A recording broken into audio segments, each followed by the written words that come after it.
Good morning, good morning, good morning, good morning बच्चों, good morning. अरे major test schedule बताया तो अभी पूरा डिक्लेयर नहीं हुआ है, बस फर्स्ट वीक ऑफ मई में होगा, ये पता है।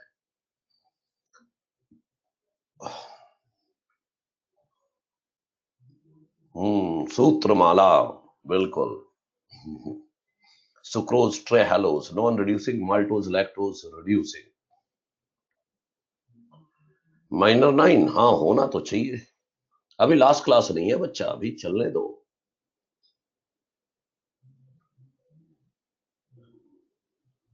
एलो पॉलीप्लॉइड मतलब सिंपली पॉलीप्लॉइड बच्चों। जब दो अलग अलग प्लांट से पॉलीप्लॉइड बनाते हैं ना तो एलो पॉलीप्लॉइड कहते हैं। प्रेरणा, दो अलग अलग प्लांट से जब पॉलीप्लॉइड बनाते हैं, दो अलग अलग प्लांट से, तो एलो पॉलीप्लॉइड कहलाते हैं। नहीं, टुकड़ों में होता है मेजर बच्चों। पहले सिलेबस 1 होगा, फिर सिलेबस 2, आगे तो आधा थोड़ा थोड़ा सिलेबस होता है, बाद में फुल सिलेबस भी होता है ना। आएगा आएगा, चिंता ना करो, बहुत जल्दी अनाउंस होगा, मैं बोल के आया हूँ। ठीक है, अभी फिर हाल आ जाइए। Let us start with ICR, Indian council of agricultural research. Indian council of agricultural research, ICR. और IARI, Indian agricultural research institute. Indian agricultural research institute, दोनों न्यू दिल्ली में है। ICMR, Indian council of medical research, ये भी दिल्ली में है। अपना पूरा होगा आई थिंक, एक क्लास या दो क्लास और लगेंगे, देखते हैं। कल की क्लास में मैक्सिमम हो जाएगा, जो थोड़ा बहुत बचेगा वो परसों होगा। ठीक है, ओके। चलिए बच्चों, चलो चलो चलो, अभी फिर हाल लेट स्टार्ट विथ, है ना, टाइम वेस्ट ना करें अपन। देखिए, मोनोसेकेराइड ओलिगोसेकेराइड हो चुका था, अब हम पढ़ने चाह रहे हैं पॉलीसेकेराइड। रेडी? ओके, चलिए। पॉलीसेकेराइड बच्चों, देखिए 2 से 10 मोनोसेकेराइड का बन रहा था तो क्या कहते थे? ओलिगोसेकेराइड। लेकिन 10 से ज्यादा मोनोसेकेराइड हो, ढेर सारे मोनोसेकेराइड यूनिट हो, तो क्या बोलेंगे? पॉलीसेकेराइड। देखो ना, पहला पॉइंट यही है, composed of large number of monosaccharide units. और दो इंपॉर्टेंट लाइन आ रही है, ध्यान से। सभी पॉलीसेकेराइड होते हैं insoluble in water and not sweet in taste. सभी पॉलीसेकेराइड इनसॉल्युबल इन वाटर होते हैं और स्वीट इन टेस्ट नहीं होते। मोनोसेकेराइड और oligosaccharide soluble in water and sweet in taste, लेकिन ये insoluble in water and sweet in taste नहीं होते। इनसॉल्युबल इन वाटर है और स्वीट इन टेस्ट नहीं होते, इसीलिए इन्हें नॉन शुगर कहते हैं। हाँ, एक एक्सेप्शन है, इनुलिन। इनुलिन ये वाटर सॉल्युबल होता है और थोड़ा बहुत मीठा भी होता है। तो एक अकेला पॉलीसेकेराइड जो सॉल्युबल इन वाटर और थोड़ा स्वीट हो, वो है इनुलिन। और एक और इंपॉर्टेंट लाइन आ रही है, all polysaccharide are non reducing. याद है, सभी मोनोसेकेराइड और माला रिड्यूसिंग थे। सूत्र सुक्रोज और ट्रेहालोज, सुक्रोज और ट्रेहालोज वो नॉन रिड्यूसिंग थे, और सभी पॉलीसेकेराइड भी नॉन रिड्यूसिंग है। ये दो इंपॉर्टेंट लाइन याद रखना। Insoluble in water, sweet in taste नहीं होते एक्सेप्शन इनुलिन, और सभी पॉलीसेकेराइड नॉन रिड्यूसिंग होते हैं। राइट? अच्छा, आगे देखिए। पॉलीसेकेराइड में अक्सर सफिक्स एन ऐड किया जाता है, इसीलिए पॉलीसेकेराइड को ग्लाइकन भी कह देते हैं। सफिक्स एन यूज होता है, इसीलिए पॉलीसेकेराइड को कभी कभी ग्लाइकन कह देते हैं। ठीक है, और बच्चों ध्यान रखिएगा, पेंटोज का पॉलीसेकेराइड है, मान लो पेंटोज का पॉलीमर है तो कहेंगे पेंटोसन। पेंटोज का पॉलीमर है तो पेंटोसन। और हेक्सोज का पॉलीसेकेराइड है, हेक्सोज का पॉलीमर है तो हेक्सन। एग्जांपल देख लो, जैसे जाइलोज के पॉलीमर को जाइलन कहते हैं, ग्लूकोज के पॉलीमर को ग्लूकन, फ्रक्टोज के पॉलीमर को फ्रैक्टन, गैलेक्टोज के पॉलीमर को गैलेक्टन। एल लगाते जाते हैं। राइट? अच्छा, अब आगे देखिए। फंक्शन के बेसिस पर, फंक्शन के बेसिस पर पॉलीसेकेराइड दो तरह के होते हैं। कौन कौन से? आइए देखते हैं। एक है न्यूट्रिटिव और एक है स्ट्रक्चर। न्यूट्रिटिव पॉलीसेकेराइड का मतलब है स्टोर्ड फूड के फॉर्म में प्रेजेंट होगा। किस फॉर्म में? स्टोर्ड फूड के फॉर्म में। और एग्जांपल आपको पता ही है, starch and glycogen stored food के फॉर्म में प्रेजेंट होते हैं, ये न्यूट्रिटिव पॉलीसेकेराइड। स्ट्रक्चरल पॉलीसेकेराइड मतलब help in structure formation, help in structure formation like cell wall, cell wall जैसे स्ट्रक्चर बनाने में मदद करे। बिल्कुल सही बोल रहे हैं लोग, सेलुलोज और काइटिन एग्जांपल आ जाएगा। used in structure formation like cell wall, example cellulose and chitin। ठीक है जी, ये तो फंक्शन के बेस पर हो गया। अब स्ट्रक्चर के बेस पर, केमिकल कंपोजिशन के बेस पर, भाई on the basis of structure या केमिकल कंपोजिशन, फिर से दो तरह का है। क्या?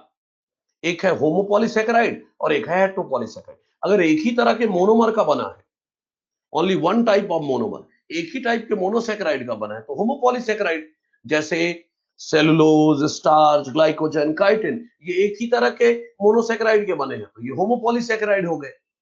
और जो एक से ज्यादा टाइप के मोनोमर के बने हैं, एक से more than one type of monomer या मोनोसैकेराइड बने, वो हेटेरोपॉलीसैकेराइड। एग्जांपल देखेंगे अभी थोड़ी देर में, hyaluronic acid, chondroitin, heparin, pectin, hemicellulose, ये सब।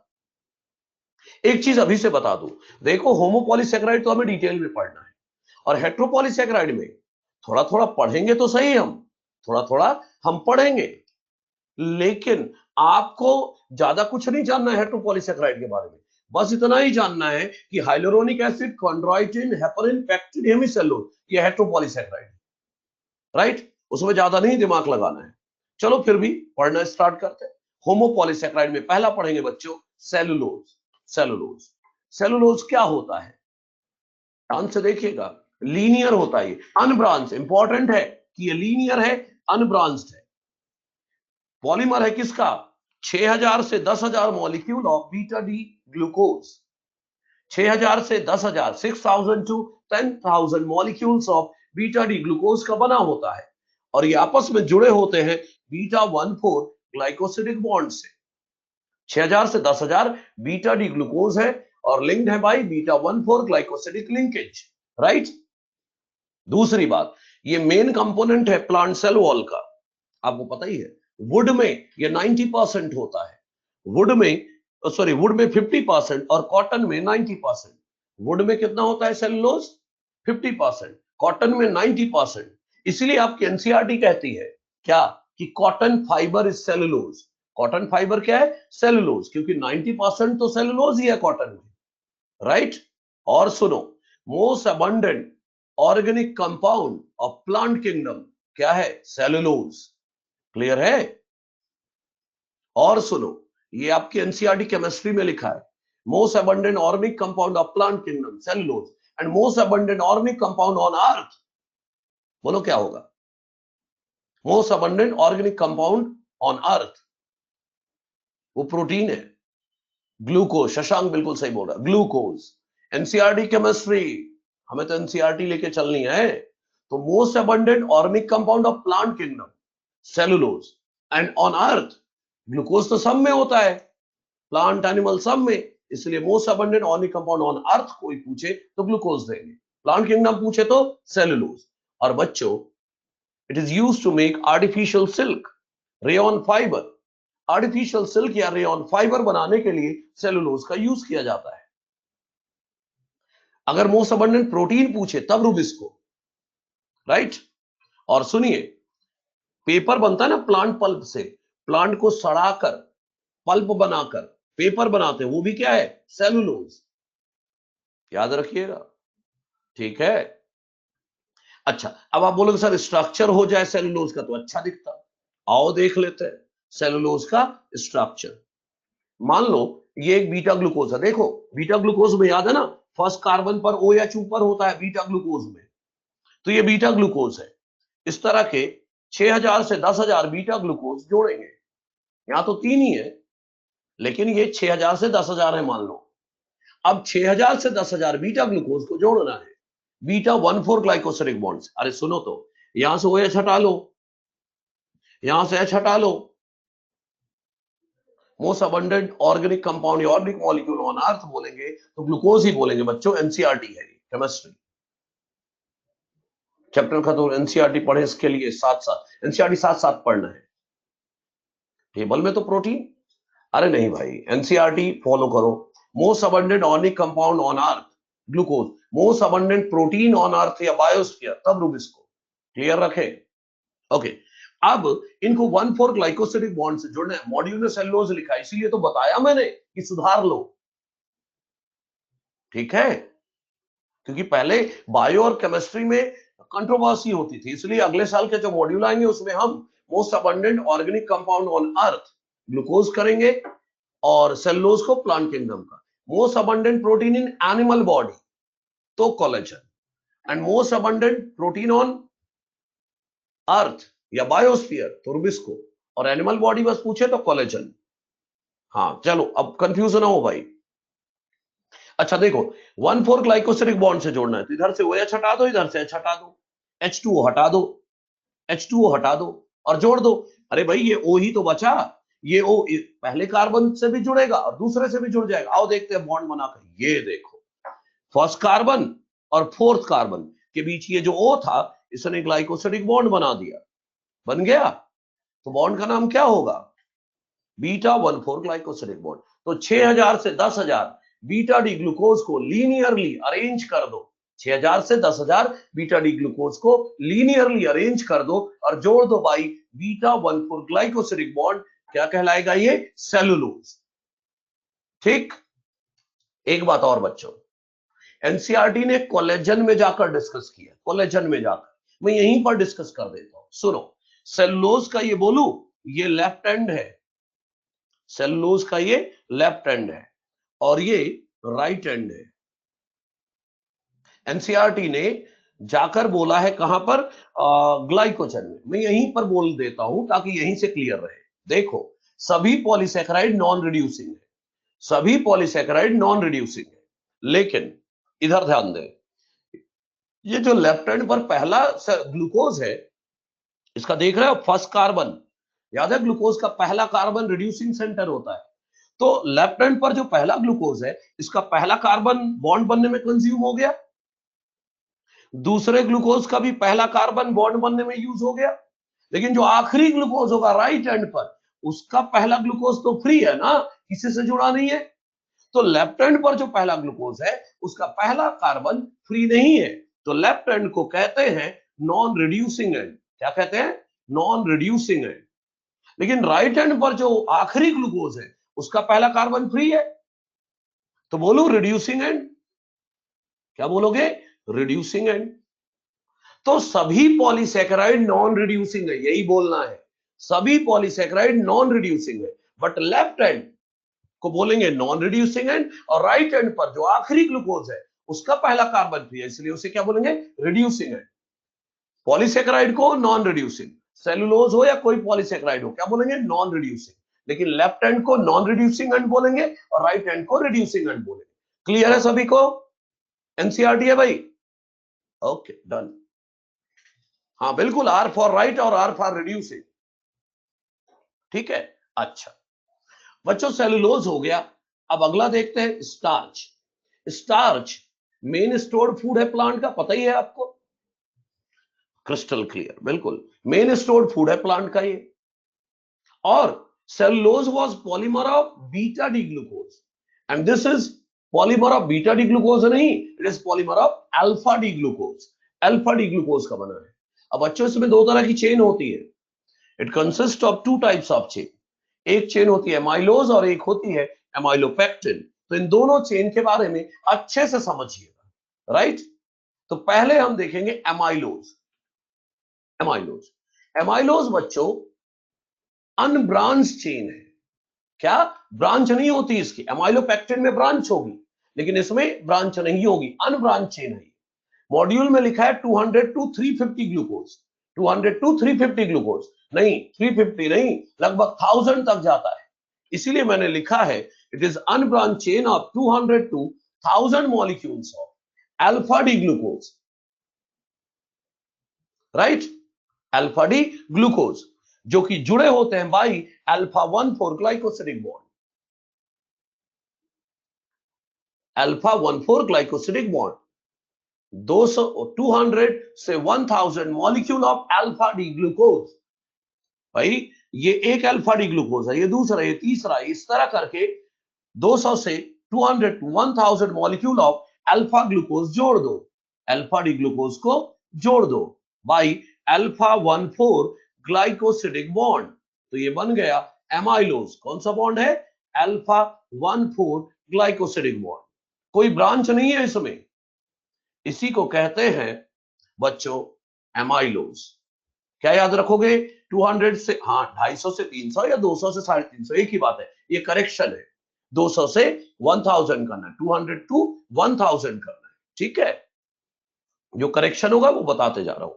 200 to 1000 molecule of alpha D glucose का बना है, जो कि जुड़े होते हैं आपस में अल्फा 1,4 ग्लाइकोसिलिक बॉन्ड से, यही होता है एमाइलोज। अब बच्चों आयोडीन सोल्यूशन के साथ ये ब्लू कलर देता है। क्या देता है? ब्लू कलर देता है। स्ट्रक्चर देखना है, आओ देख लेते हैं। अरे अल्फा ग्लूकोज ढेर सारे जोड़ दो। ये देखो अल्फा ग्लूकोज जोड़ दिया by alpha 1,4 glycosylic bond. Alpha glucose ही तो है। अल्फा ग्लूकोज 200 से 1000 जोड़ दो अल्फा 1,4 ग्लाइकोसिलिक बॉन्ड से, ये बन गया माइलोज। जब बनता है ना बच्चों तो ये लीनियर बनता है, अनब्रांच तो है लेकिन लीनियर बनता है। लेकिन बाद में ये फोल्ड हो जाता है। फोल्ड हो जाता मतलब सेकेंडरी स्ट्रक्चर बना लेता है। अब पता है कैसा बनाता है? हेलिक्स बनाता है। ये देखो, ये helical secondary structure of amylose. अरे जब आयोडीन डालते हो ना आप, तो आयोडीन इन्हीं हेलिक्स में तो फंस जाता है, यहीं तो आयोडीन फंसता है। आयोडीन सॉल्यूशन जो है यहीं फंसता है। तब स्टार्च और आयोडीन का रिएक्शन होता है और ब्लू कलर आ जाता है, राइट। जबकि सेलुलोज हेलिक्स नहीं बनाता। सेलुलोज तो सीधा लीनियर अनब्रांच था, वो कोई हेलिक्स नहीं बनाता सेलुलोज। इसीलिए सेलुलोज में आयोडीन डालोगे तो वो आयोडीन को होल्ड नहीं कर पाएगा, कोई रिएक्शन नहीं होगा। इसलिए सेलुलोज आयोडीन टेस्ट नहीं देता, सेलुलोज हेलिक्स नहीं बनाता, इसलिए वो आयोडीन होल्ड नहीं कर पाता, इसलिए सेलुलोज आयोडीन टेस्ट नहीं देता। लेकिन स्टार्च हेलिक्स बनाता, हेलिकल सेकेंडरी स्ट्रक्चर। शुरुआत में लीनियर बना था एमाइलोज, बाद में हेलिक्स हो गया। और हेलिक्स होने से जब आयोडीन डालोगे, सेकेंडरी स्ट्रक्चर हेलिकल है इसका, अब जब आयोडीन सॉल्यूशन डालोगे तो यहां ट्रैप हो जाएगा हेलिक्स में, तो रिएक्शन होगा स्टार्च या एमाइलोज और आयोडीन का, और क्या कलर आएगा? ब्लू कलर आएगा, राइट। इसीलिए एमाइलोज ब्लू कलर देता है, ठीक है बच्चों। अब एमाइलोपेक्टिन देख लेते हैं, आओ देखते हैं। एमाइलोपेक्टिन जो है बच्चों, एमाइलोज कैसा था? अनब्रांच, लेकिन एमाइलोपेक्टिन ब्रांच्ड होगा। ब्रांच्ड होगा, लगभग 2000 to 2 lakh molecule of alpha glucose बना होता है। कितना? 2000 to 2 lakh molecule of alpha glucose बना होता है, और हर 25 से 30 ग्लूकोज के बाद ब्रांच निकलती है। देखो ना, अप्रॉक्स ब्रांच चेन है ये of 2000 to 2 lakh molecule of alpha D glucose, where branching occur approximately after every 25 to 30 glucose unit. हर 25 से 30 ग्लूकोज के बाद एक ब्रांच निकलती है, राइट। और ये रेड कलर देगा आयोडीन के साथ, क्यों वो भी बताऊंगा। देखो मतलब ऐसा है, सुनो तो। मान लो, एक सेकंड, हाँ, मान लो ये अल्फा ग्लूकोज है, हाँ ये अल्फा ग्लूकोज है। जब तक लीनियर चेन चल रही है, अल्फा 1,4 ग्लाइकोसिलिक बॉन्ड होगा। कौन सा बॉन्ड होगा? Alpha 1,4 glycosylic bond. लेकिन हर 25 से 30 ग्लूकोज के बाद ब्रांच निकल, ये मान लो ब्रांच निकली। और अगर ब्रांच में 25 से 30 ग्लूकोज से ज्यादा है, ब्रांच में भी 25 से 30 ग्लूकोज से ज्यादा है, तो हर 25 से 30 ग्लूकोज के बाद ब्रांच निकलेगी, मतलब ब्रांच की ब्रांच भी निकलेगी। हर 25 से 30 ग्लूकोज के बाद ब्रांच निकलेगी। तो बच्चों ब्रांच में भी अल्फा 1,4 ग्लाइकोसिलिक बॉन्ड ही है, लेकिन जिस पॉइंट पर ब्रांच आकर जुड़ा है, जिस पॉइंट पर ब्रांच आकर जुड़ा है, वहां पर अल्फा 1,6 ग्लाइकोसिलिक बॉन्ड होगा। बाकी जगह अल्फा 1,4 है, लेकिन ब्रांचिंग पॉइंट पर, ब्रांचिंग पॉइंट पर जहां पर ब्रांच जुड़ रही है मेन चेन से, बस वहां अल्फा 1,6 बॉन्ड होगा। यही बोल रहा हूं, amylopectin 2000 to 2 lakh molecule of alpha glucose का बना है। अब ब्रांचिंग हर 25 से 30 ग्लूकोज के बाद होगी। जहां जहां लीनियर चेन है, अल्फा 1,4 ग्लाइकोसिलिक बॉन्ड होगा, लेकिन ब्रांचिंग पॉइंट पर अल्फा 1,6 बॉन्ड होगा। ब्रांचिंग पॉइंट पर 1,6 बॉन्ड होगा, और ये रेड कलर देगा आयोडीन के साथ। क्यों देगा बताऊंगा ना, आगे एमाइलोपेक्टिन का स्ट्रक्चर तो देख ले, आओ इसी को डिटेल में बना के देख लेते हैं। ये देखो, ये देखो, लीनियर चेन जब तक है अल्फा 1,4 ग्लाइकोसिलिक बॉन्ड है, लेकिन जहां पर ब्रांच आकर जुड़ रही है, जहां पर ब्रांच आकर जुड़ रही है, वहां पर देखो अल्फा 1,6 ग्लाइकोसिलिक बॉन्ड है, ब्रांच में आगे 1,4 बॉन्ड ही है, ब्रांच में आगे 1,4 बॉन्ड ही है, बस ब्रांचिंग पॉइंट पर 1,6 ग्लाइकोसिलिक बॉन्ड होगा। समझ रहे हैं? ठीक। अब बात आई सर ये रेड कलर क्यों देता है? सुनो तो, ये जब हेलिक्स बनाएगा तो मेन चेन तो हेलिक्स बनाएगी ही, जो ब्रांच होगी वो भी हेलिक्स बनाएगा, और अगर ब्रांच की ब्रांच है तो वो भी हेलिक्स बनाएगा।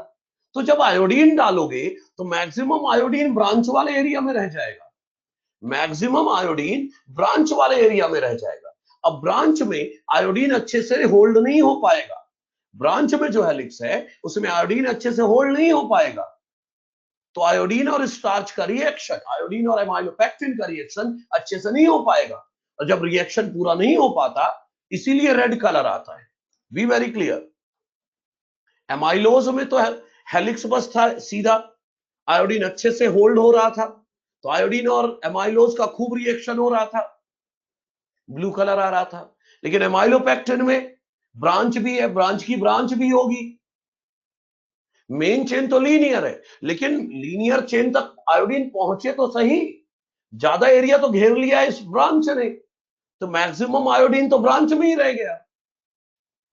अब ब्रांच अच्छे से होल्ड नहीं कर पाएंगे आयोडीन को, तो आयोडीन और ये ब्रांच में जो है ग्लूकोज, इनके बीच रिएक्शन हो ही नहीं पाएगा, इसीलिए रिएक्शन थोड़ा सा ही होगा। अब रिएक्शन थोड़ा सा होगा, पूरा नहीं हो पाएगा, थोड़ी देर के लिए आयोडीन रुकेगा, नहीं तो बह जाएगा। अब थोड़ी देर रुकेगा आयोडीन तो थोड़ी देर रिएक्शन होगा, पूरा रिएक्शन नहीं होगा, इसीलिए रेड कलर आएगा।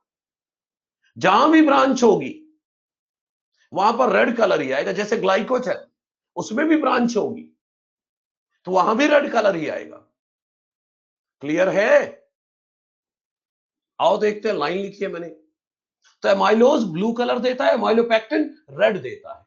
और बच्चों ये देखो एनसीईआरटी वाला डायग्राम, ये देखो, देखो मेन चेन में 1,4 बॉन्ड है, ब्रांच में भी 1,4 बॉन्ड है, लेकिन ब्रांचिंग पॉइंट पर जहां पर ब्रांच आकर जुड़ रही है वहां 1,6 बॉन्ड होगा। वहां भाई ये पहला कार्बन, ये दूसरा, ये तीसरा, ये चौथा, ये पांचवा और छठा ऊपर होता है, याद है? तो इसका पहला और इसका कौन सा है? पहला, दूसरा, तीसरा, चौथा, पांचवा और ये छठा, तो 1,6 ही तो हुआ। लेकिन इधर ये पहला, ये दूसरा, ये तीसरा, तो इधर 1 और 4 के बीच बॉन्ड बन रहा है, तो ब्रांच में भी 1,4 ही होगा, लेकिन सिर्फ ब्रांच जहां पर आकर जुड़ रही है वहां पर 1,6 बॉन्ड होगा। ठीक है भाई? ओके। और बच्चों देखो, पोटैटो में जो स्टार्च होता है उसमें एमाइलोज और एमाइलोपेक्टिन दोनों होते हैं। स्टार्च प्रेजेंट इन पोटैटो, इसमें 20% एमाइलोज होगा, 80% एमाइलोपेक्टिन होगा। पोटैटो के स्टार्च में एमाइलोज 20%, 80% एमाइलोपेक्टिन होगा, राइट? और जो लाइन मैंने बोली वो एनसीईआरटी की लाइन है, देखो, starch forms helical secondary structure, so it can hold iodine molecule in helical portion. बताया था स्टार्च आयोडीन ब्लू कलर का आएगा, जबकि सेलुलोज लीनियर स्ट्रक्चर है, so can not hold iodine, इसीलिए आयोडीन टेस्ट नहीं देगा। हाँ बिल्कुल, ब्रांच इनिशिएशन पॉइंट पर 1,6 है, बाकी जगह 1,4 है। ठीक है जी? तो amylose blue colour, amylopectin red colour, लेकिन सिर्फ स्टार्च पूछे, स्टार्च आयोडीन, तो सिर्फ ब्लू कलर बोलना है। क्लियर है? अच्छा, स्टार्च हो गया बच्चों। अब क्या देख ले? स्टार्च तो हो चुका, ग्लाइकोजन देखते हैं। एमाइलोपेक्टिन का स्ट्रक्चर और ग्लाइकोजन का स्ट्रक्चर बिल्कुल एक जैसा है। आओ देखते हैं। Glycogen storage form of carbohydrate in animal, animal में कार्बोहाइड्रेट किस फॉर्म में स्टोर होता है? ग्लाइकोजन के फॉर्म में, इसीलिए इसे एनिमल स्टार्च कहते हैं। और कहां स्टोर होता है? लिवर और मसल्स में। कहां स्टोर होता है? लिवर और मसल में। ज्यादा कहां स्टोर होता है? लिवर में। और सुनो, it is highly branch polymer of alpha. Starch किसका बना था? अल्फा ग्लूकोज का। ये भी अल्फा ग्लूकोज का बना है, लेकिन ये हाईली ब्रांच है। क्यों? क्योंकि वहां पर 25 से 30 ग्लूकोज में ब्रांचिंग आ रही थी, 25 से 30 ग्लूकोज में। यहां हर 8 से 12 ग्लूकोज में ब्रांचिंग आ जाएगी।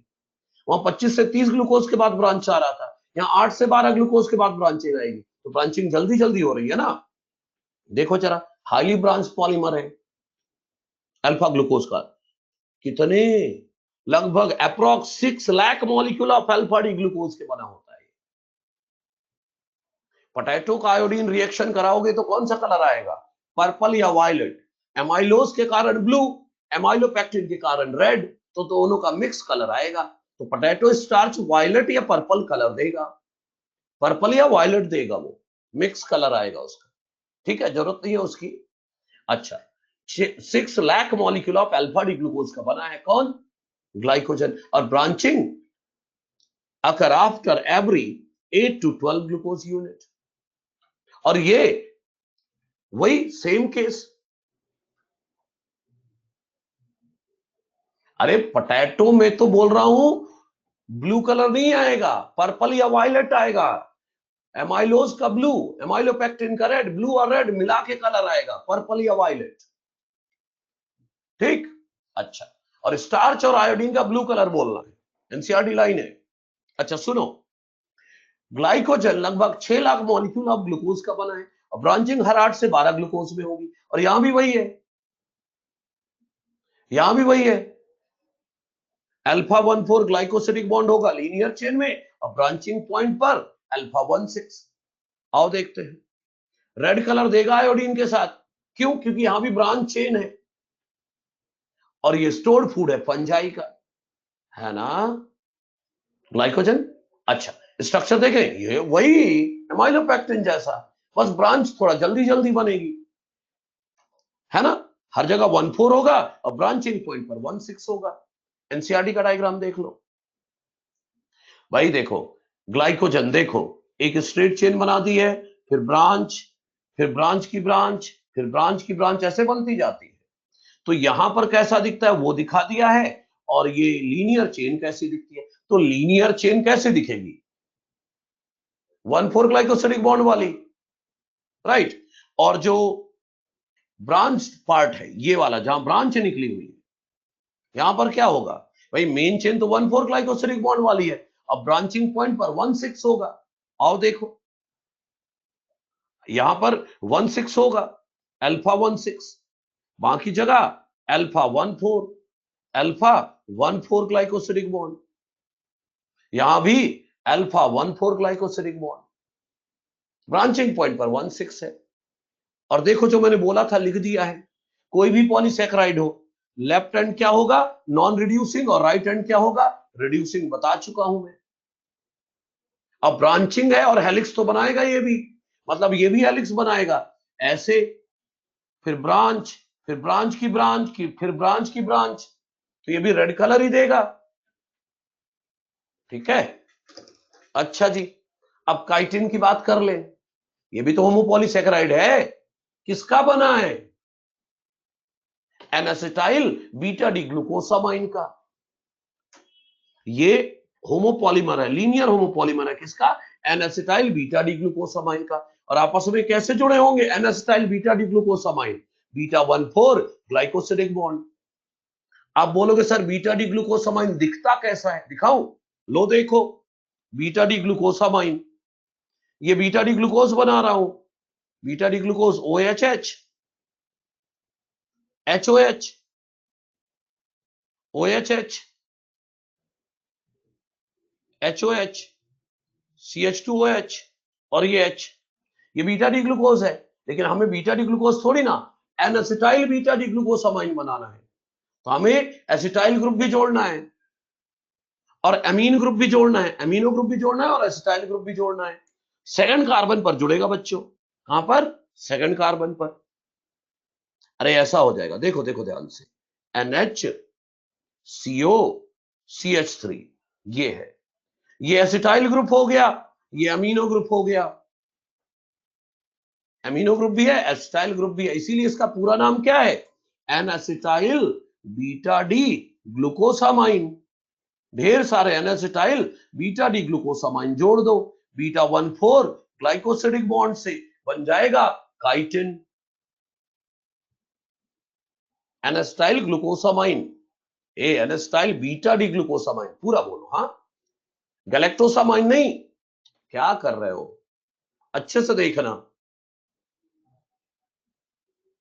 अनीशा, अच्छे से देखना, ग्लूकोसामाइन भी होगा, ठीक है। और सुनो, गैलेक्टोसामाइन अलग चीज है, वो हेट्रोपॉलीमर में आएगा, अलग चीज है वो। एनास्टाइल बीटा डी ग्लूकोसामाइन, हाँ बिल्कुल, लेकिन काइटिन में एनास्टाइल बीटा डी ग्लूकोसामाइन होता है, गैलेक्टोसामाइन कुछ और में होगा, ठीक है, कॉन्ड्राइटिन जैसे कंपाउंड्स में होगा। कॉन्ड्राइटिन है ना हेट्रोपॉलिसिस, उसमें मिलेगा। जो बोला है वो ध्यान रखो, बस हो गया, अपनी तरफ से कुछ ना बोलो। काइटिन किसका पॉलीमर है? एनासिटाइल बीटा डी ग्लूकोसामाइन, आपस में जुड़े हैं बीटा 1,4 ग्लाइकोसिलिक बॉन्ड से। आप जानते ही हो ये सेल वाला फंजाई में मिलेगा, इसीलिए इसे फंगल सेलुलोज कहते हैं। और एक्सोस्केलेटन ऑफ आर्थ्रोपॉड्स में भी मिलेगा, है कि नहीं? ये देखो, important component of exoskeleton of arthropod और सेल वाला फंजाई, और क्योंकि सेल वाला फंजाई में मिलता है इसीलिए फंगल सेलुलोज कहते हैं।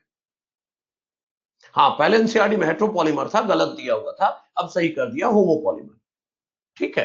अच्छा, तो ये काइटिन है भाई। काइटिन के बाद अगला इनुलिन, याद है, एक अकेला पॉलीसेकेराइड जो सॉल्युबल इन वाटर और स्वीट इन टेस्ट है। ये बना किसका है? बीटा डी फ्रक्टोज का। ढेर सारे बीटा डी फ्रक्टोज जोड़ दो बाई बीटा 1,2 ग्लाइकोसिडिक बॉन्ड, बिल्कुल फ्रक्टन है ये, polymer of beta D fructose है। ढेर सारे बीटा डी फ्रक्टोज जोड़ दो by beta 1,2 glycosidic bond, inulin बन जाएगा, राइट। और ये मिलेगा कहां? ये स्टोर्ड फूड के फॉर्म में मिलेगा, स्टोर्ड फूड के फॉर्म में मिलेगा कहां?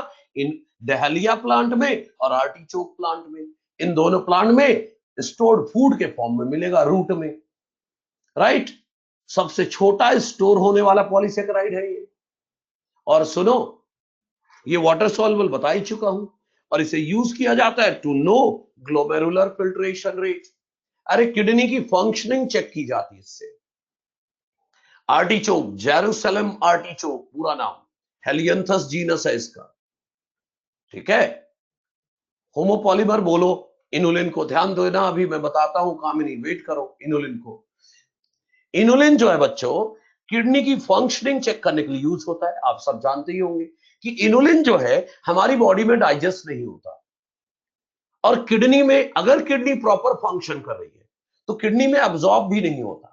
अगर किडनी प्रॉपर फंक्शन कर रही है तो एक तो डाइजेस्ट नहीं हो रहा है, और दूसरा किडनी में अब्सॉर्ब नहीं हो रहा है, तो जितना इनुलिन दिया है सारा का सारा यूरिन से एक्सक्रीट आउट हो जाएगा। तो अगर यूरिन से सारा इनुलिन जो दिया एक्सक्रीट आउट हो गया, मतलब किडनी प्रॉपर फंक्शन कर रही है।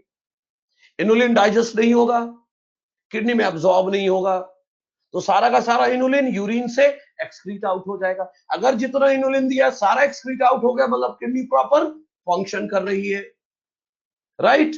एक और चीज बोला ना, सबसे छोटा स्टोर होने वाला पॉलीसेकेराइड है ये, सबसे छोटा स्टोर होने वाला पॉलीसेकेराइड है, ठीक। अब इनुलिन हेट्रो है कि होमोपॉलीमर है? एक स्पेशल बात बताऊं, ध्यान से सुनिएगा। इनुलिन एक्चुअली ये थोड़ा अलग है, अंजलि थोड़ा वेट करो, हाँ। होमोपॉलीमर है, ठीक है, बोल रहे हैं होमोपॉलीमर, लेकिन एक सच्चाई सुनो, इनुलिन में ढेर सारे फ्रक्टोज होते हैं तो होमोपॉलीमर हो गया। लेकिन कुछ इनुलिन ऐसे भी देखे गए हैं, कुछ इनुलिन ऐसे भी देखे गए हैं जिनमें टर्मिनल पोजीशन पर एक ग्लूकोज होता है। मोस्ट ऑफ द इनुलिन में तो सिर्फ फ्रक्टोज होता है, लेकिन कुछ इनुलिन ऐसे होते हैं जिनमें अंत में एक ग्लूकोज होता है। अरे ढेर सारे बीटा डी फ्रक्टोज जोड़ देना है, बन जाएगा इनुलिन। स्ट्रक्चर थोड़ी पढ़ने बैठे हो, तो मैं क्या बोल रहा हूं, ढेर सारे इनुलिन ऐसे होते हैं जिनमें सिर्फ फ्रक्टोज होता है, होमोपॉलीमर ही बोल रहे हैं। लेकिन कुछ इनुलिन ऐसे भी देखे गए जिनका टर्मिनल पोजीशन पर ग्लूकोज होता है, तो उन्हें तो हेट्रोपॉलीमर बोलना है।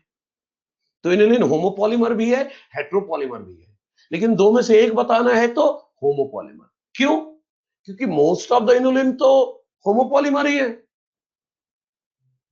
राइट, इसलिए होमोपॉलीसेकेराइड में पढ़ते हैं, बिल्कुल।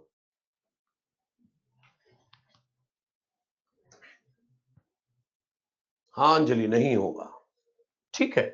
इनुलिन होमोपॉलीमर बोलना है, आपको होमोपॉलीसेकेराइड बोलना है, ठीक है। ओके, इनुलिन हो गया। अब डेक्स्ट्रिन। डेक्स्ट्रिन बच्चों, जब माल्टो स्टार्च या ग्लाइकोजन का डाइजेशन होता है तो इंटरमीडिएट प्रोडक्ट्स के फॉर्म में डेक्स्ट्रिन भी मिलता है।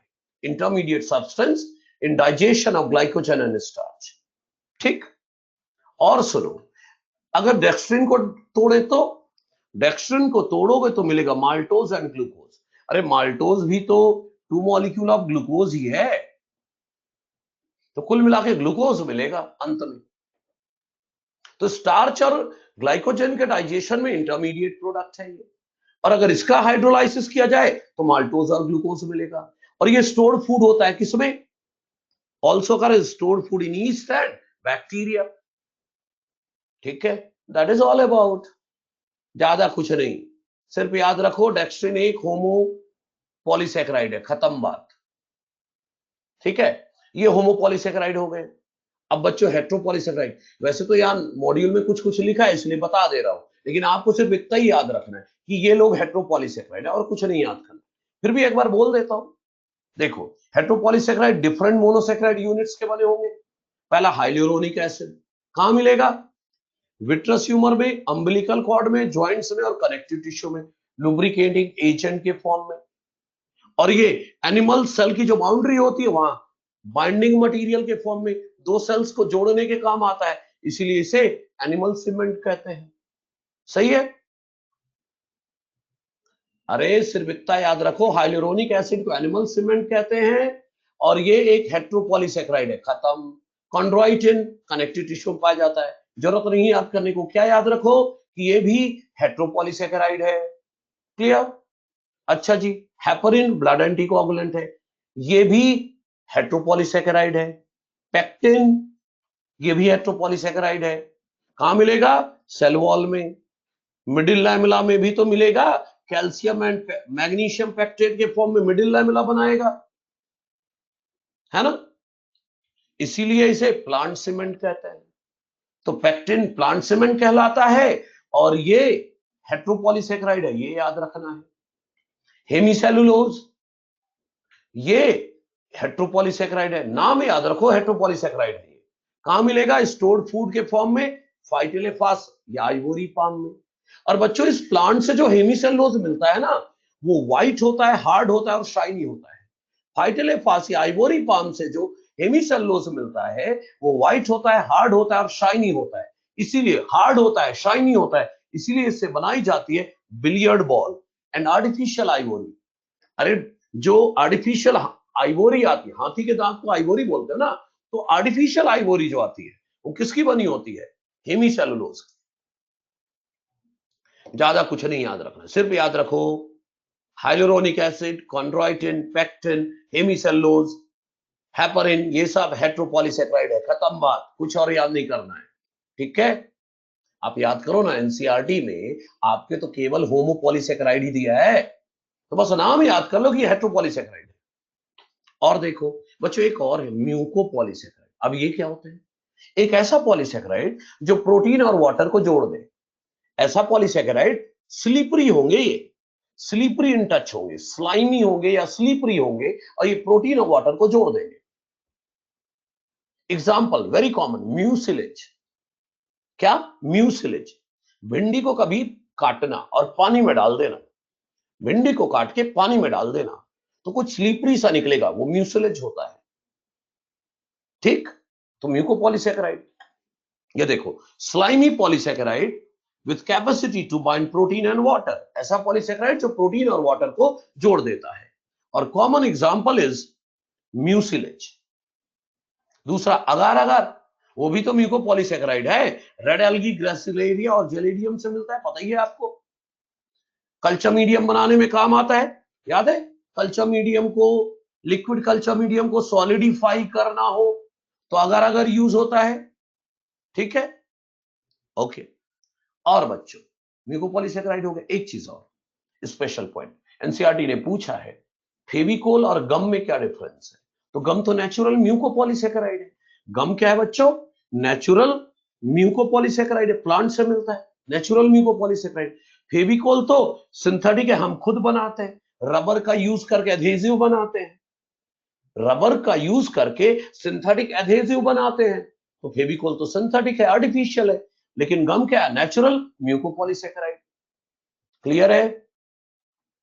एनसीईआरटी ने पूछा है, चैप्टर के अंत में क्वेश्चन पूछा है, इसलिए बताया, पूछ ले तो गम नेचुरल म्यूकोपॉलीसेकेराइड है और फेविकोल सिंथेटिक है, हमने बनाया रबर का यूज करके, एडहेसिव। ठीक है, ओके।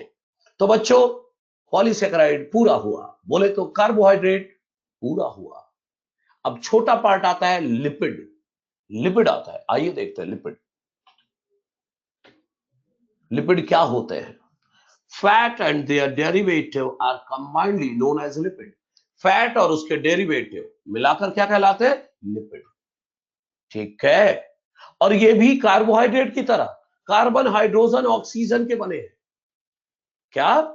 ये भी कार्बन हाइड्रोजन ऑक्सीजन के ही बने हैं। लेकिन याद है आपको, कार्बोहाइड्रेट में H रेशियो O 2:1 होता था, लेकिन इनमें ratio of H and O is not 2:1। अरे इनमें ऑक्सीजन बहुत कम होता है, ऑक्सीजन बहुत कम होता है। अरे एग्जांपल ले लो ना, ग्लूकोज ले लो,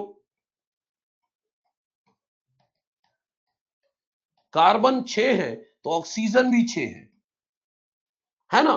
लेकिन पामिटिक एसिड एग्जांपल लेता हूं, क्या ले रहा हूं example? Palmitic acid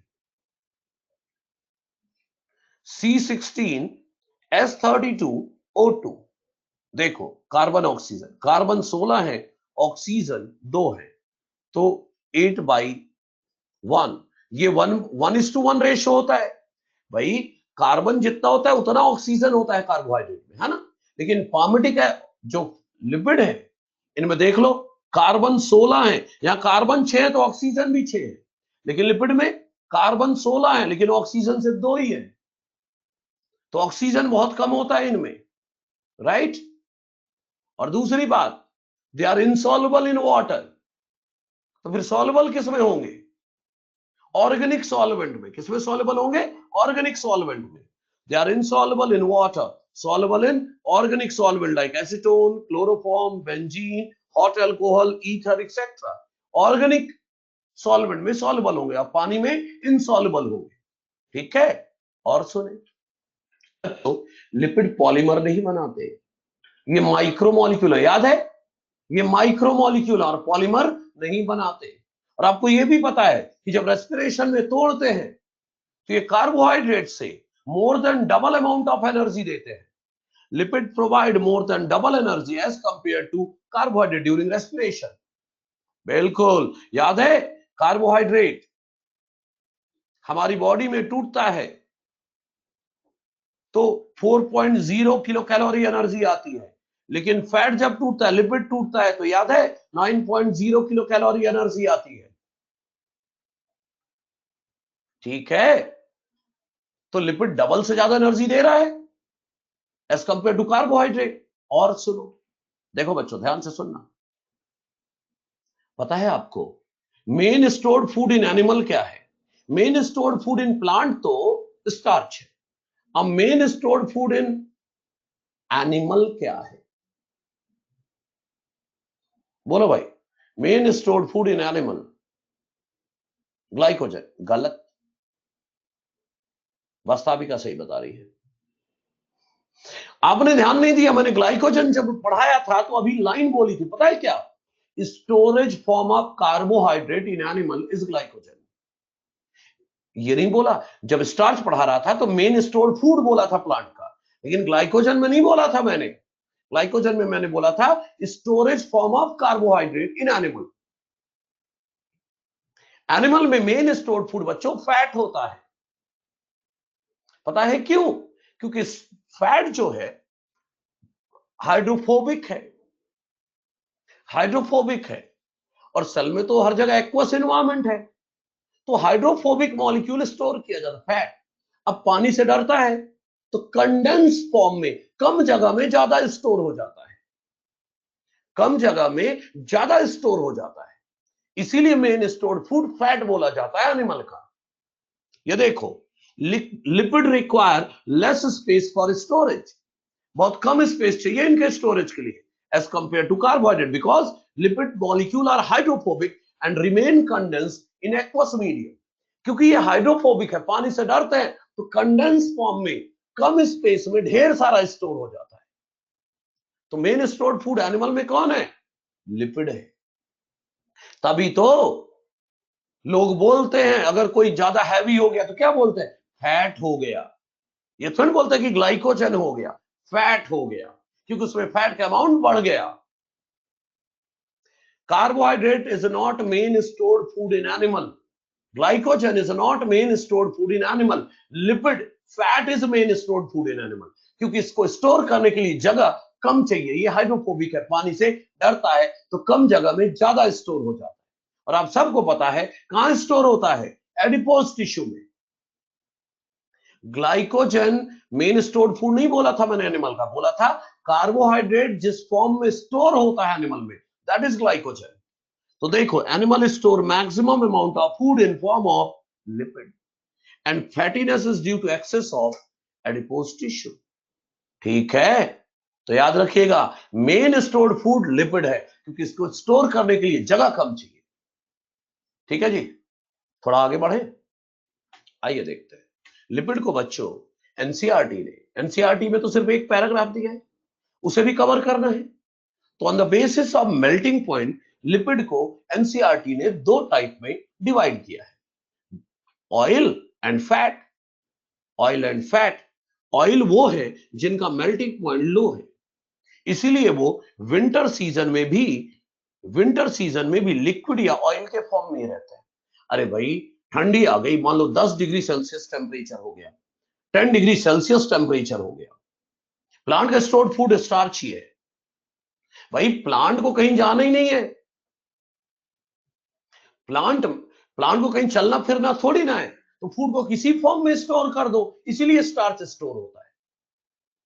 coconut oil, अरे कोकोनट ऑयल रूम टेम्परेचर पर वो भी लिक्विड ही होता है, रूम टेम्परेचर पर कोकोनट ऑयल लिक्विड ही होता है। ठीक है, तो सुनो मैं क्या बोल रहा हूं, ऑयल मेल्टिंग पॉइंट इनका कम होता है, अगर 10 डिग्री, हाँ ठंड में वो सॉलिडिफाई हो जाते हैं, ये मानते हैं, ये एक्सेप्शन माना जाएगा, लेकिन मैं बोल रहा हूं ऑयल का मेल्टिंग पॉइंट लो है। अरे मस्टर्ड ऑयल ले लो, टेम्परेचर चाहे 10 डिग्री नहीं 5 डिग्री सेल्सियस हो जाए, फिर भी वो ऑयल ही रहेगा। तो लो टेम्परेचर पर भी लिक्विड है, मतलब 10 डिग्री पर भी लिक्विड है, मतलब उसका मेल्टिंग पॉइंट 10 डिग्री से भी कम है। तो ऑयल का मेल्टिंग पॉइंट लो होता है, इसलिए ये लो टेम्परेचर पर भी विंटर में भी लिक्विड ही रहते हैं। एग्जाम्पल, जिंजली ऑयल, एनसीईआरटी ने जिंजली ऑयल दिया है, बिल्कुल गार्गी, एक्सेप्शन कोकोनट बोल सकते, कोकोनट ऑयल है ना। ध्यान से सुनिए, जिंजली ऑयल, एनसीईआरटी ने जिंजली ऑयल एग्जाम्पल दिया। एनसीईआरटी अगर सीसेम ऑयल लिख देती तो लोग समझ जाते, इसलिए एनसीईआरटी ने जिंजली ऑयल लिखा है। जिंजली का मतलब होता है सीसेम, सीसेम समझते हैं, तिल का तेल, तिल का तेल, तिल का तेल, सीसेम इज तिल, तो तिल का तेल, वो तिल के लड्डू बनता है ना, वही तिल, तो तिल का तेल that is gingelly oil. Clear? तो ऑयल का मेल्टिंग पॉइंट लो है, इसीलिए विंटर में लिक्विड रहता है, लेकिन फैट का मेल्टिंग पॉइंट हाई है।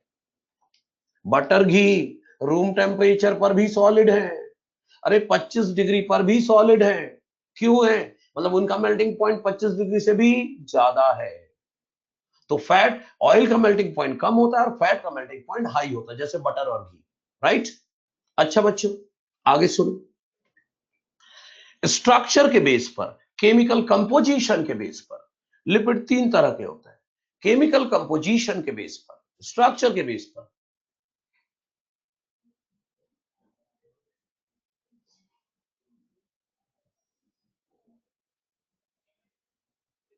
कंजम्पशन के लिए ऑयल बेटर है। ठीक है, थोड़ा वेट करें, सब पता चल जाएगा आपको। अभी जब मैं फैटी एसिड के टाइप बताऊंगा ना तो पता चल जाएगा। देखिए, केमिकल कंपोजिशन के बेस पर, स्ट्रक्चर के बेस पर लिपिड तीन तरह के हैं, सिंपल लिपिड, कंजुगेटेड या कंपाउंड लिपिड, तीसरा डिराइव्ड लिपिड। तीन तरह के पढ़ना है, आओ देखते हैं ब्रांच के फॉर्म में। लिपिड तीन तरह के पढ़ने, सिंपल लिपिड या स्टोरेज लिपिड। इसके अंदर दो पढ़ेंगे, न्यूट्रल फैट और वैक्स। सिंपल लिपिड को दो टाइप पढ़ेंगे, न्यूट्रल फैट और वैक्स। और कॉन्जुगेटेड या कंपाउंड लिपिड के दो टाइप पढ़ेंगे, फॉस्फोलिपिड और ग्लाइकोलिपिड। और तीसरा डिराइव्ड लिपिड। अरे तीन लिपिड पढ़ने, simple lipid, compound lipid, derived lipid. Simple lipid में दो पढ़ेंगे, क्या क्या, न्यूट्रल फैट और वैक्स। और कंपाउंड लिपिड में पढ़ेंगे फॉस्फोलिपिड और ग्लाइकोलिपिड। और डिराइव्ड लिपिड पढ़ेंगे। आइए शुरुआत कहां से करें, सिंपल लिपिड और उसका पहला neutral fat. Simple lipid, neutral fat. आओ देखते हैं बच्चों, एनसीईआरटी कहती है सिंपल लिपिड बने होते हैं किसके, पता है? ध्यान से सुनना। Long chain fatty acid, simple lipid बने होते हैं लॉन्ग चेन फैटी एसिड और अल्कोहल के। और आप सबको पता है एसिड और अल्कोहल के बीच एस्टर बॉन्ड होता है। ये होता है सिंपल लिपिड या न्यूट्रल फैट। सिंपल लिपिड या न्यूट्रल फैट ये होते हैं लॉन्ग चेन फैटी एसिड, मतलब ढेर सारे कार्बन वाला फैटी एसिड, और अल्कोहल को जोड़ दो एस्टर बॉन्ड से, लो बन गया सिंपल लिपिड या न्यूट्रल फैट। ये देखिए, they are composed of long chain fatty acid and alcohol linked together by ester bond. अब क्या पढ़ लें, कौन सा अल्कोहल और कौन सा फैटी एसिड, कौन सा अल्कोहल और कौन सा फैटी एसिड। पहले अल्कोहल, आप सब जानते हैं most of the simple lipid में अल्कोहल जो होगा वो 3 OH वाला होगा, शुगर अल्कोहल। अरे ग्लिसरॉल, देखो ना लिखा है in majority of simple lipid alcohol is trihydroxy sugar alcohol. एक शुगर अल्कोहल होगा जिनमें 3 OH ग्रुप होंगे, ट्राईहाइड्रोक्सी ग्लिसरॉल। आओ देखते हैं, ये रहा ग्लिसरॉल, यही तो है ग्लिसरॉल। 3 OH है, CH2OH, CHOH, CH2H, ये ग्लिसरॉल है। 3 OH है, इसीलिए क्या बोलते थे, ट्राईहाइड्रोक्सी। और 3 कार्बन है इसलिए प्रोपेन। तो ग्लिसरॉल का दूसरा नाम क्या बोलोगे, trihydroxy propane. Most of the simple lipid में अल्कोहल इज ग्लिसरॉल। खत्म बात। तो अल्कोहल की बात हो गई, अब किसकी बात करूं, फैटी एसिड की। एनसीईआरटी ने बहुत अच्छा लिखा है फैटी एसिड के बारे में, ध्यान से। फैटी एसिड में एनसीईआरटी ने लिखा है RCOH, यही है ना फैटी एसिड। एनसीईआरटी ने कहा है fatty acid has carboxylic group attached to R group. Carboxylic group किससे जुड़ा होता है, R ग्रुप से। अब एनसीईआरटी ने यह भी बताया है कि R में क्या क्या हो सकता है, R में क्या क्या हो सकता है यह भी बताया है। Fatty acid is RCOH। अब फैटी एसिड में R क्या हो सकता है, एनसीईआरटी लिखती है R हो सकता है मिथाइल ग्रुप, इथाइल ग्रुप, या higher number of CH2। R क्या हो सकता है, CH3, C2H5, methyl group, ethyl group, या ढेर सारे CH2। अरे कितने कार्बन होंगे, ये भी लिखा है एनसीईआरटी, 1 to 19 कार्बन। जनरली कितने R में कितने कार्बन होते हैं जनरली फैटी एसिड में, 1 to 19 कार्बन। और 2 एग्जांपल दिया है एनसीईआरटी ने, 2 एग्जांपल दिया है, कौन कौन से। पहला दिया है पामेटिक एसिड, ध्यान दीजिएगा बच्चों, पामेटिक एसिड।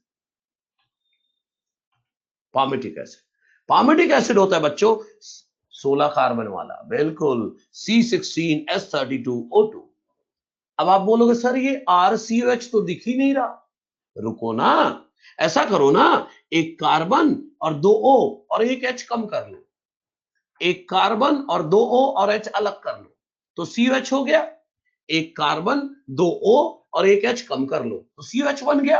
अब बाकी जो बचा लिख दो, तो 16 कार्बन में से एक कार्बन कम कर लिया तो 15 कार्बन बचे, और एक H भी तो दे दिया तो 31 बचा, C15H31। तो पामेटिक एसिड को कैसे लिख सकते हो, या तो C16H32O2 या फिर C15H31COH। पामेटिक एसिड ऐसे भी लिख सकते हो, देखो स्ट्रक्चर बनाए तो CH3, CH2 whole 14 and COH। अरे कुल मिला के 16 कार्बन है, 16 कार्बन है, 32 हाइड्रोजन है और 2 ऑक्सीजन है।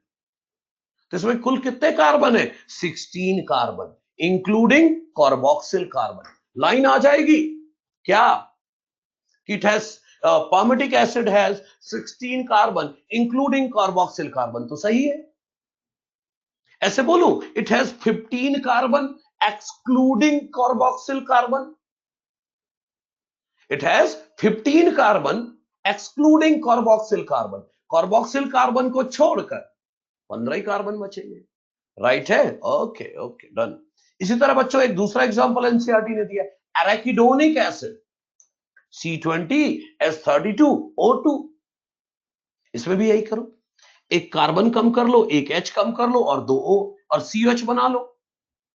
एक कार्बन, एक हाइड्रोजन और 2 O अलग करके COH बना लो। बाकी जो बचा लिख दो, एक कार्बन कम कर चुके हो तो C19, एक H भी कम कर चुके हो तो H31, तो C19H31COH, ये एराकिडोनिक एसिड हो गया। इसमें भी बोलूं 20 कार्बन है इंक्लूडिंग कार्बोक्सिल कार्बन, लेकिन कार्बोक्सिल कार्बन को हटा दूं तो केवल 19 कार्बन होंगे थे, है कि नहीं? सही चल रहा है? अच्छा देखो भाई, फैटी एसिड को फिर से पढ़ेंगे थोड़ी देर में, लेकिन अभी क्या करते हैं, याद है मैंने बोला था फैटी एसिड और ग्लिसरॉल जोड़ेंगे, फैटी एसिड और ग्लिसरॉल जोड़ेंगे तो क्या बनेगा? Neutral fat. आओ बना देते ट्राइहाइड्रोक्सी, अरे ग्लिसरल्डिहाइड से ही तो बनेगा, ग्लिसरल्डिहाइड में 3 कार्बन थे ना, उसी से ग्लिसरॉल बनता है, इसीलिए शुगर अल्कोहल कहते हैं, और 3 OH है इसलिए ट्राइहाइड्रोक्सी। शुगर अल्कोहल इसलिए बोला क्योंकि ग्लिसरल्डिहाइड से बनता है ग्लिसरॉल। ठीक, अच्छा बच्चों आओ देखते हैं क्या बनाना है मुझे, न्यूट्रल फैट। कैसे बनेगा? ग्लिसरॉल से जोड़ना है फैटी एसिड, तो बच्चों ये रहा glycerol, 1 molecule of glycerol, CH2OH CHOH CH2H। अब इससे ग्लिसरॉल से क्या जोड़ना है? Fatty acid. चलो जोड़ते हैं, मैंने एक फैटी एसिड, ये फैटी एसिड जोड़ रहा हूं, ध्यान से सुनिएगा, 3 फैटी एसिड जोड़े मैंने। क्या जोड़े? 3 फैटी एसिड, 3 मॉलिक्यूल। अरे देखो ना, RCOH RCOH RCOH, 3 fatty acid हो गए ना, राइट? तो सुनो, तो 3 H2O हटेंगे, एसिड अल्कोहल का रिएक्शन कराओ, 3 H2O हटेंगे, ऐसे एक H2O ये, एक H2O ये, एक H2O ये, 3 H2O हट गए। अब बाकी जो बचा जोड़ के लिख दो, क्या बचा? अरे भाई CH2O, O के बाद क्या बचा? C double bond O R, फिर CHO C double bond O R, CH2O C double bond O R। अरे ग्लिसरॉल और 3 फैटी एसिड जोड़े, 3 H2O हटा दिए, अब ये जो बना न्यूट्रल फैट, इसे क्या बोलोगे? ट्राइग्लिसराइड। इस न्यूट्रल फैट को क्या बोलोगे? ट्राइग्लिसराइड।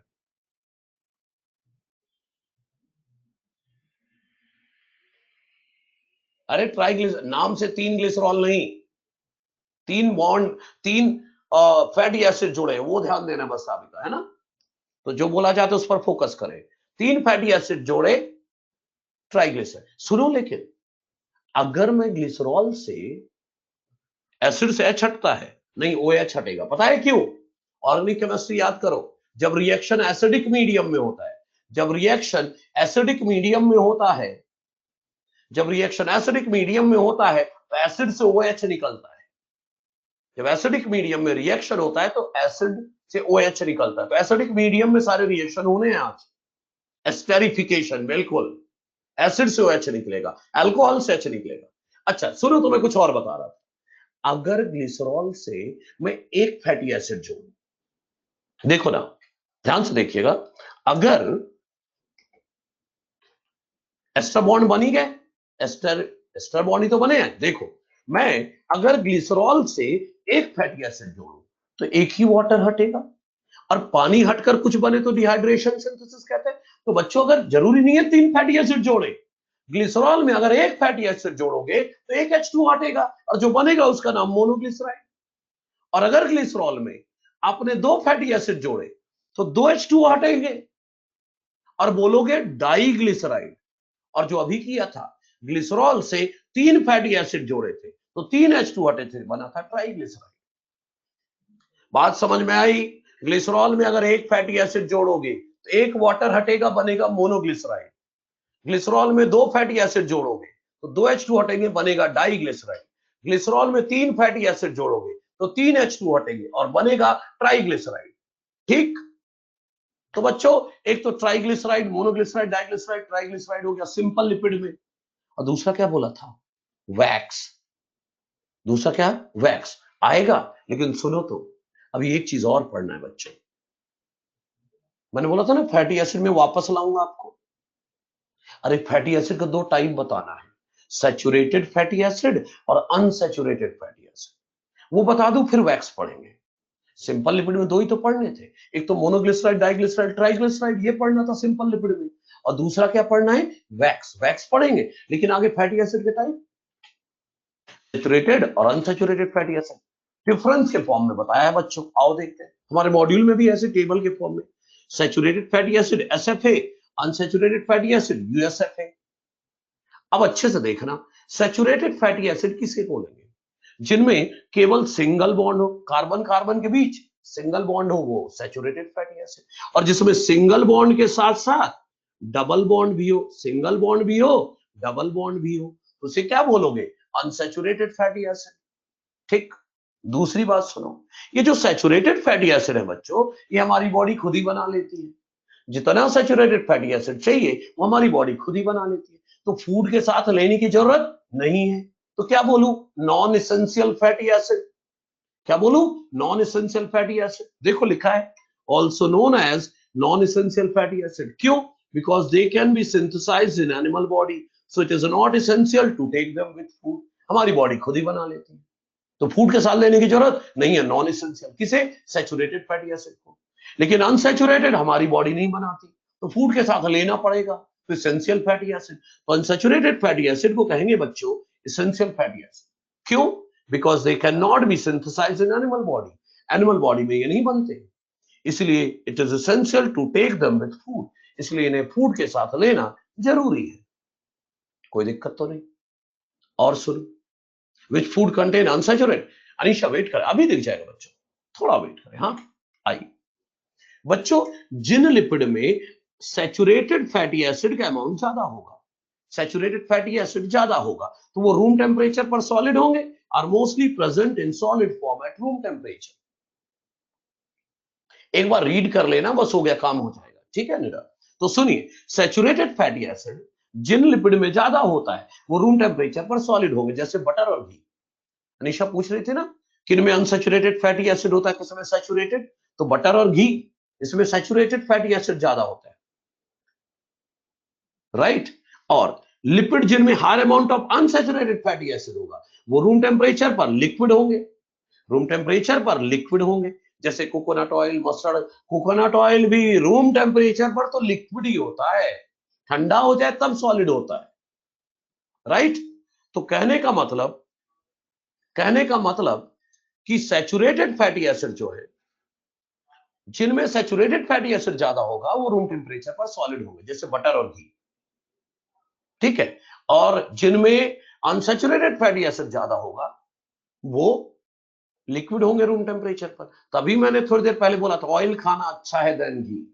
बिल्कुल, क्योंकि ऑयल में जो फैटी एसिड है वो हमारी बॉडी नहीं बना पाते। बटर और घी खाओ, लेकिन लिमिटेड खाओ, ये नहीं कि भर भर के खा रहे हैं। ठीक है? ओके। दूसरा सुनो, ये हेल्थ वाला पॉइंट है, ध्यान से अदिति ध्यान देना, हेल्थ वाला पॉइंट है। ये जो सैचुरेटेड फैटी एसिड होता है ना, ये मेटाबॉलिकली लेस रिएक्टिव होता है। ये क्या होता है? मेटाबॉलिकली, हाँ पता है, लेकिन ऐसे ही यूज करना चाहिए। बटर घी लिमिटेड खाना चाहिए। देखो ध्यान से सुनो, सैचुरेटेड फैटी एसिड बच्चों मेटाबॉलिकली लेस रिएक्टिव होता है, ये ज्यादा रिएक्शन में पार्टिसिपेट नहीं करते सैचुरेटेड फैटी एसिड, राइट। इसीलिए ये अक्सर एक जगह स्टोर हो जाते हैं बॉडी में, एक जगह स्टोर हो जाते हैं बॉडी में, इसीलिए तो ओबेसिटी आ जाती है, और थोड़ा बहुत लिवर में जाकर इनसे कोलेस्ट्रॉल बन जाता है, जिससे हाई बीपी, तरह तरह की हार्ट रिलेटेड डिजीजेस हो जाती है, कार्डियोवैस्कुलर डिजीजेस। समझ रहे हैं? देखिए, मेटाबॉलिकली लेस रिएक्टिव है, form cholesterol in liver, obesity होगा इससे, हाई बीपी होगा, और तरह तरह की कार्डियोवैस्कुलर डिजीजेस, मतलब हार्ट रिलेटेड डिजीजेस। ठीक है। अनसैचुरेटेड में मेटाबॉलिकली मोर रिएक्टिव। बेशक ये किस रेस्पेक्ट में बोल रहा है भाई? Ghee is more dangerous than oil. Oil में अनसैचुरेटेड फैटी एसिड है, एक पर्टिकुलर ऑयल लेना चाहिए जिसमें अनसैचुरेटेड फैटी एसिड ज्यादा हो, तो वो हेल्दी होगा। ठीक है, चलो इधर आ जाओ, ऑलिव ऑयल, बिल्कुल सही। ध्यान दो, अभी क्या खाना है क्या नहीं खाना है, टॉपिक पर आ जाओ। Unsaturated fatty acid metabolically more reactive होते हैं, आसिफ ये भी सही है। Unsaturated fatty acid metabolically more reactive है, तो ये रिएक्शन में ही पार्टिसिपेट होते रहेंगे, तो ये कहीं एक जगह स्टोर नहीं होंगे बॉडी में, इनसे ओबेसिटी नहीं आएगी, इनसे कोलेस्ट्रॉल नहीं बनता, हाई बीपी नहीं होगा, हार्ट रिलेटेड डिजीजेस नहीं होंगी। यही लिखा है, no cholesterol formation, do not cause obesity, high BP नहीं होता, कार्डियोवैस्कुलर डिजीजेस नहीं होती। इसीलिए वो लिपिड लेना चाहिए हमें जिनमें अनसैचुरेटेड फैटी एसिड ज्यादा हो, सैचुरेटेड वाले कम लेने चाहिए, क्योंकि सैचुरेटेड फैटी एसिड जितना हमारी बॉडी चाहिए वो हमारी बॉडी खुद ही बना ले रही है। ठीक, अब सुनो, ऐसा बोल सकता हूं क्या मैं, एनिमल फैट में सैचुरेटेड फैटी एसिड होता है, बटर घी क्या है, एनिमल फैट, और उसी में सैचुरेटेड फैटी एसिड ज्यादा है। अब प्लांट फैट, उससे तो ऑयल ही निकलता है, उनमें अनसैचुरेटेड ज्यादा होता है। ये देखो अगला point, mostly animal fat contain higher amount of saturated fatty acid. Animal fat में higher amount of saturated fatty acid है, अब प्लांट फैट में higher amount of unsaturated fatty acid. Example भी देख लो, एग्जाम्पल देखो बच्चों, सैचुरेटेड फैटी एसिड के ये कुछ एग्जाम्पल है और इधर अनसैचुरेटेड। देखो इनका फॉर्मूला बनाने का तरीका बता दो, फॉर्मूला नहीं याद रखना है। सैचुरेटेड फैटी एसिड का फॉर्मूला बनाने के लिए CnH2nO2, ये फॉर्मूला है। N क्या, नंबर ऑफ कार्बन, और अनसैचुरेटेड का CnH2n माइनस 2xO2, x है number of double bond. Formula बनाने का तरीका बता रहा हूं, ये पूरा होने दो जरा, सिंपल लिपिड को, अनमोल है ना। देखो पामेटिक एसिड में बस इतना याद रखो 16 कार्बन है, और फॉर्मूला पता ही है आपको, डाल दो फॉर्मूला में वैल्यू 16, तो C16H32O2 हो जाएगा। स्टीयरिक एसिड में 18 कार्बन है, ये याद रखो, 18 डाल दो 18 N की वैल्यू, तो C18H36O2 हो जाएगा। एराकिडिक एसिड में 20 कार्बन है, तो N की वैल्यू 20 डाल दो, तो C20H40O2। फॉर्मूला नहीं याद करना है, सिर्फ कार्बन याद कर लो और जनरल फॉर्मूला। अनसैचुरेटेड में कार्बन कितने हैं ये याद रखो, डबल बॉन्ड कितना है ये याद रखो। देखो ओलिक एसिड 18 कार्बन है ना, फॉर्मूला नहीं, 18 कार्बन है, एक डबल बॉन्ड है, ये याद रखो। लिनोलिक एसिड में 18 कार्बन है, 2 डबल बॉन्ड है। लिनोलिक में 18 कार्बन, 2 डबल बॉन्ड, और लिनोलिनिक एसिड में 18 कार्बन, 3 डबल बॉन्ड, और एराकिडोनिक एसिड में 20 कार्बन, 4 डबल बॉन्ड। फॉर्मूला अपने आप आ जाएगा इस जनरल फॉर्मूला। सर कैसे सॉल्व करें, चलो एराकिडोनिक एसिड वाला सॉल्व कर ले, तो 20 कार्बन है, तो देखो एराकिडोनिक एसिड वाला CN मतलब C20H2n, तो 2 इंटू 20 माइनस 2x, x क्या, number of double bond, double bond arachidonic acid में कितने हैं 4, तो 2 इंटू 4 O2, तो क्या आएगा C20, 220 जब 40 माइनस 8, तो कितना हो जाएगा 40 माइनस 8 H32O2। लो आ गया एराकिडोनिक एसिड का फॉर्मूला। तो फॉर्मूला तो अपने आप आ जाएगा, सिर्फ याद रखो कितने कार्बन है और कितने डबल बॉन्ड है। ठीक, और सुनो, जिनमें एक डबल बॉन्ड हो, जिनमें एक डबल बॉन्ड हो उन्हें कहते हैं MUFA, mono unsaturated fatty acid. जिन अनसैचुरेटेड फैटी एसिड में एक डबल बॉन्ड हो उन्हें कहते हैं MUFA, mono unsaturated fatty acid, और जिनमें एक से ज्यादा डबल बॉन्ड हो उन्हें कहते हैं फूफा। अरे एराकिडिक एसिड सैचुरेटेड है, एराकिडिक एसिड, और एराकिडोनिक एसिड अनसैचुरेटेड है। अब सुनो, जिनमें एक से ज्यादा डबल बॉन्ड है उन्हें पूफा, पॉली अनसैचुरेटेड फैटी एसिड। ये देखो ना मैंने लिख दिया है, अनसैचुरेटेड फैटी एसिड जिनमें केवल एक डबल बॉन्ड है उन्हें कहते हैं MUFA, mono unsaturated fatty acid, और जिनमें more than one double bond है उन्हें कहते हैं PUFA, poly unsaturated fatty acid. Right बच्चों, बिल्कुल। और बच्चों अंत में वैक्स 2 लाइन में पूरा होना है, ठीक है, ध्यान से सुनिए, सिंपल लिपिड पूरा हो जाएगा इसी बहाने। आइए देखिए, 2 मिनट भी नहीं लग रहे, ठीक है। वैक्स, देखिए वैक्स जो होता है, अभी तक जो न्यूट्रल फैट पढ़ रहे थे उसमें अल्कोहल के नाम पर क्या था, ग्लिसरॉल, जिसमें 3 OH थे। वैक्स में 3 OH वाला अल्कोहल नहीं होगा, 1 OH वाला अल्कोहल होगा, मोनोहाइड्रोक्सी अल्कोहल। ट्राईहाइड्रोक्सी अल्कोहल नहीं होता वैक्स में, मोनोहाइड्रोक्सी अल्कोहल होगा, और एक ही फैटी एसिड जुड़ेगा। देखो ना, मैंने लिखा है कि 1 मॉलिक्यूल ऑफ फैटी एसिड जुड़ेगा मोनोहाइड्रोक्सी अल्कोहल से, एक ही फैटी एसिड जुड़ेगा, और 3 OH वाला अल्कोहल नहीं, 1 OH वाला अल्कोहल जुड़ेगा।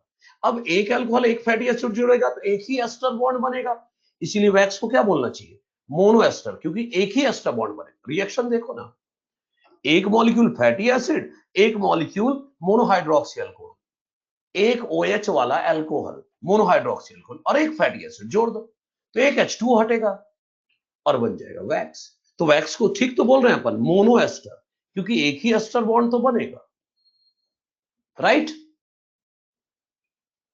एग्जाम्पल वैक्स का, found in skull of whale and dolphin, कौन सा वैक्स? स्पर्मेसिटी, एक वैक्स का एग्जाम्पल। ढेरों एग्जाम्पल है, बी वैक्स, ईयर वैक्स, ढेरों है।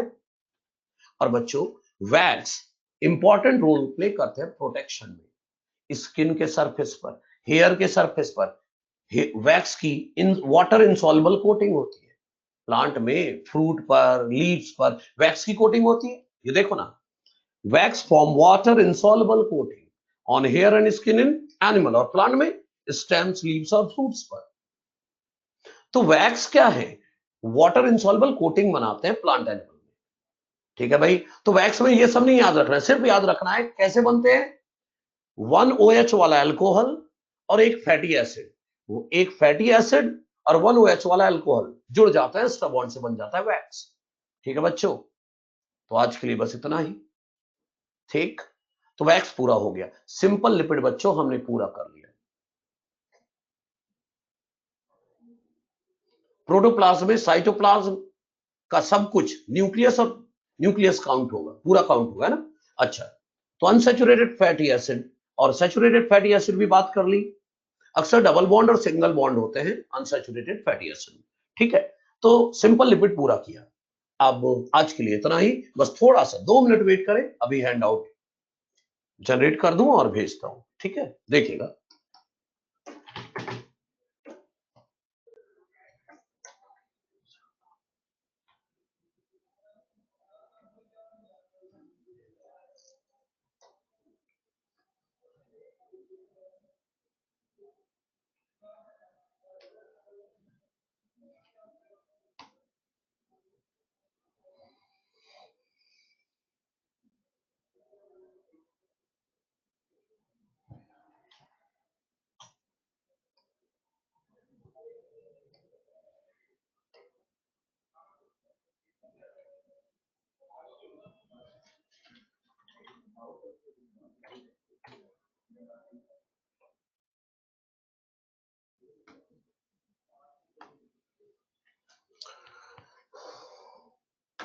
बच्चों,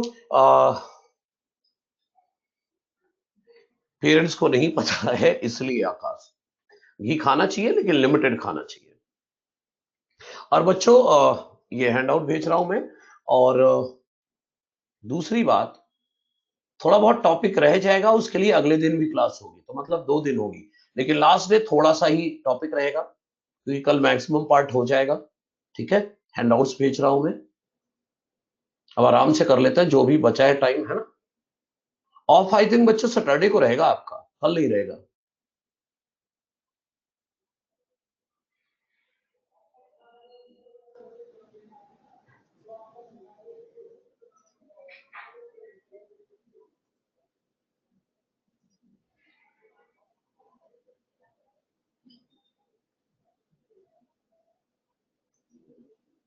हैंड आउट आ गया क्या?